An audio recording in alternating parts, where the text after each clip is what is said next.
Good morning, and welcome to the rest of the news Sunday. This is Dan Earhart.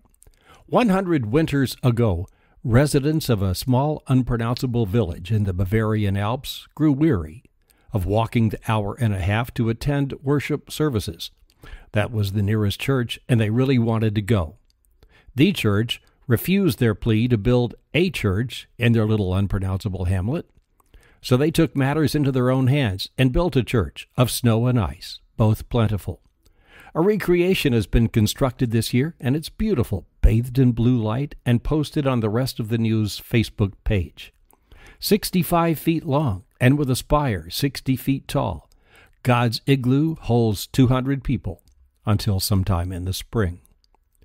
Neighbor, how long's it been since you've heard the Three Bells?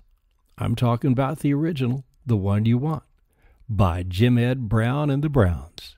It, too, is posted on the page. But let's get to politics and the South Carolina primary. Did Stephen Colbert win or lose? He got 1% of the vote. No, not that 1%. The 1% that was the 3,000 to 5,000 attendees at his Rock Me Like a Herman Cain rally at the College of Charleston.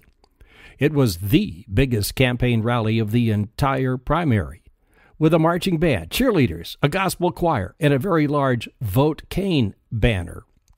Herman must have thought he died and went to heaven. After being introduced by Cain, Stephen proclaimed himself the Lockheed Martin Luther Burger King hero of the Corporations Are People civil rights movement. Like on the wheel, Lockheed Martin Luther Burger King. Many people are giving Callista the credit for turning the winning Gingrich campaign around. She's a small-town girl from the Polish community of Whitehall, Wisconsin, population 1,600, which could have had its own snow church, like the unpronounceable town in Bavaria. She studied music at Luther College and plays the French horn in the Fairfax Community Orchestra and sings in the choir of the National Shrine of the Immaculate Conception in D.C. Callista Bisick had her own radio program in high school. A classmate remembers that she was always classy, always dressed to the nines, quoting, "She would even hold a beer bottle elegantly." There's memes on Facebook today. Here's one loosely quoting Newt. "I'm appalled that you would ask a man who supported impeaching President Clinton over extramarital affairs about his extramarital affairs."